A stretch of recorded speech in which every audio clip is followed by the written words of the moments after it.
आज के इस deep dive trouble shooting explainer में हम सीधे मेन टॉपिक पर आते हैं।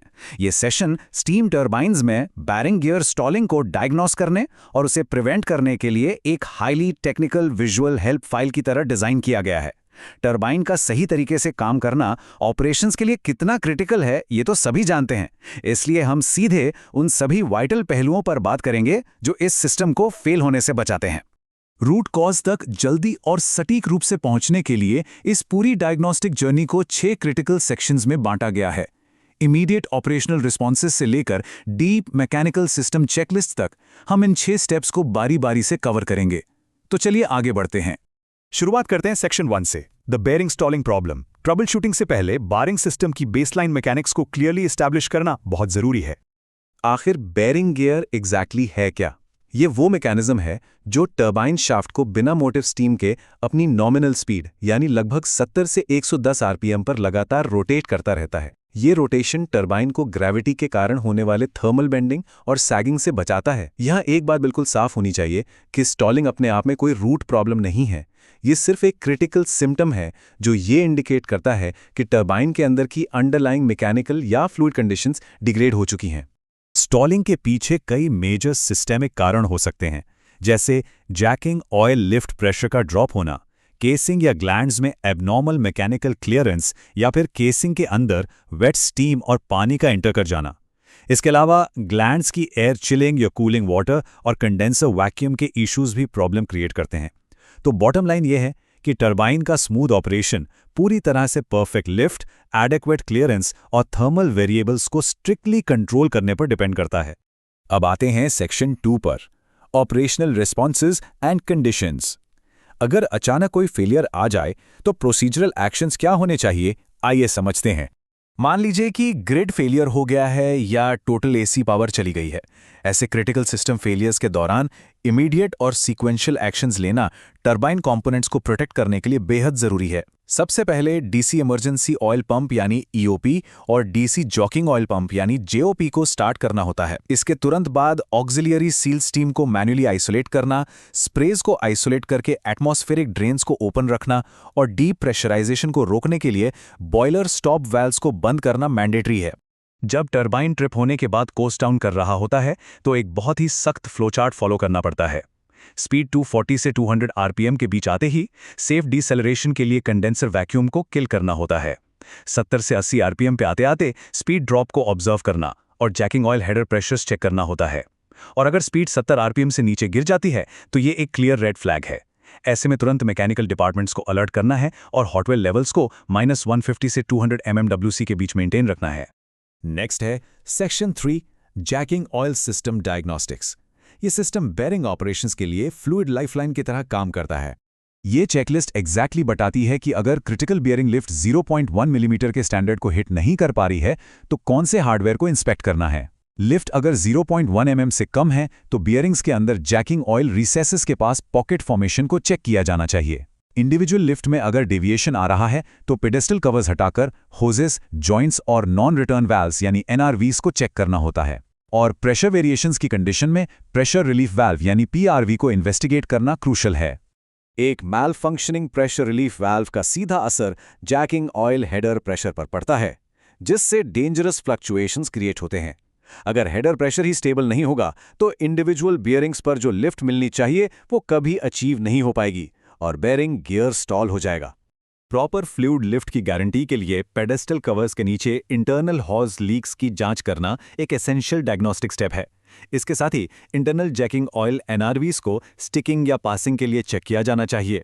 बियरिंग गियर हाइड्रो मोटर को खोलते समय जो प्रेशर ड्रॉप होता है उसे मॉनिटर करना और ओवर रनिंग क्लचेस पर लगे सोलेनॉइड वॉल्व्स की पावर सप्लाई को वेरीफाई करना इस डायग्नोस्टिक प्रोसेस के बहुत वाइटल पार्ट्स हैं। Moving on to section 4, system resistance and clearance. Diagnostic funnel में अब हम मैकेनिकल चेक्स पर फोकस करेंगे। इंटरनल रबिंग को पहचानने के लिए टेक्नीशियंस को रेडियल और एक्सियल क्लियरेंस दोनों को बहुत ध्यान से मेजर करना होता है। रेडियल क्लियरेंस में MPG gland box, radial keys, casing और पेडेस्टल के बीच पाम पैकर्स और ओवरऑल केसिंग सेंटरिंग को चेक किया जाता है। वहीं एक्शियल क्लियरेंस में इंटरस्टेज और ग्लैंड एरिया पर फोकस करते हैं, जहां ओरिजिनल इरेक्शन वैल्यू से मैच करने के लिए फिजिकल बम्प चेक किया जाता है। इनमें कोई भी मिसमैच सीधा फिजिकल रेजिस्टेंस को इंडिकेट करता है। कई बार टीजी डेक स्प्रिंग सेटिंग्स में एडजस्टमेंट का सीधा असर टर्बाइन के अलाइनमेंट पर पड़ता है। यह रोटर सिस्टम में एक कैटेनरी डिस्टर्बेंस इंड्यूस कर सकता है, जिससे टर्बाइन शाफ्ट्स अपनी जगह से स्लाइटली शिफ्ट हो जाता है। यह शिफ्ट आगे चलकर रेजिस्टेंस और अल्टीमेटली स्टॉलिंग को ट्रिगर कर सकता है। बेरिंग गियर पूरी तरह से जैम होने के बाद के स्ट्रक्चरल चेक्स बहुत इंटेंसिव होते हैं। हाई प्रेशर और इंटरमीडिएट प्रेशर टर्बाइन्स के लिए रिक्वायर्ड सेंटरिंग और रोल चेक्स को गाइडलाइंस के हिसाब से परफॉर्म किया जाता है। ये एक मैंडेटरी फिजिकल वेरिफिकेशन प्रोसेस है जिसे बाईपास करने का सवाल ही नहीं उठता। अब बात करते हैं सेक्शन 5 की टेम्परेचर एंड स्टीम वेरिएबल्स। इस नोड का मेन फोकस उन इनविजिबल कल्प्रिट्स पर है जो थर्मल शॉक का कारण बनते हैं। थर्मल शॉक टर्बाइन्स के लिए एक बहुत बड़ा रिस्क फैक्टर है। रोटर के बोइंग को रोकने के लिए एचपीटी और आईपीटी के टॉप और बॉटम केसिंग टेम्परेचर डिफरेंशियल्स की लगातार मॉनिटरिंग करनी होती है। केसिंग में वेट स्टीम या पानी की एंट्री को पूरी तरह रोकना होता है। साथ ही मेन स्टीम और हॉट रीहीट स्टीम के टेम्परेचर में आने वाले किसी भी शार्प वेरिएशन को रिकॉर्ड करना और ये कंफर्म करना कि auxiliary seal steam supply expected temperature से सटीक रूप से मैच कर रही है, बहुत क्रिटिकल है। टेम्परेचर मैनेजमेंट के लिए specific interlock logics mandatory safeguards का काम करते हैं। जैसे अगर seal steam temperature 210 degree Celsius से कम है तो पानी को अंदर जाने से रोकने के लिए वाल्व अपने आप बंद हो जाता है। इसी तरह अगर एचपी शाफ्ट का टेम्परेचर 300 डिग्री सेल्सियस से ऊपर है और सील स्टीम 280 डिग्री सेल्सियस से कम है तो हॉट ग्लैंड्स में सीवियर टेम्परेचर मिसमैच को प्रिवेंट करने के लिए वाल्व क्लोज हो जाएगा और मशीन स्टॉल होने से बच जाएगी। हमारा आखिरी सेक्शन है section 6 post stalling care guidelines. अगर टर्बाइन यूनिट पूरी तरह से स्टॉल हो ही जाए तो रिकवरी कैसे करनी है वो समझते हैं। सेफ रिकवरी के लिए वैक्यूम और सील स्टीम मैनेजमेंट में बहुत ही सीक्वेंशियल अप्रोच अपनानी होती है। कोस्टिंग फेज में वैक्यूम को अचानक गिरने से रोकना है।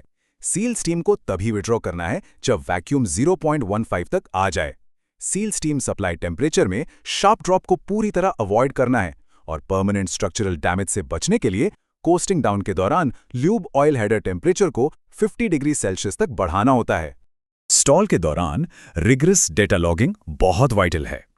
हर 15 मिनट में टॉप और बॉटम केसिंग टेम्परेचर्स को लॉग करना, रेजिस्टेंस जोन्स को इंडिकेट करने वाले शाफ्ट वाइब्रेशंस को चेक करना और गेट वाल्व गियरिंग के दौरान मेन ऑयल टैंक लेवल्स में होने वाले ड्रॉप्स को ऑब्जर्व करना मैंडेटरी है। इसके अलावा जब तक टेम्पररी बोज क्लियर ना हो जाएं, तब तक हैंड बैरिंग के जरिए टरबाइन को मैनुअली रोटेट करते रहना एक बहुत ही क्रिटिकल रिकवरी स्टेप है।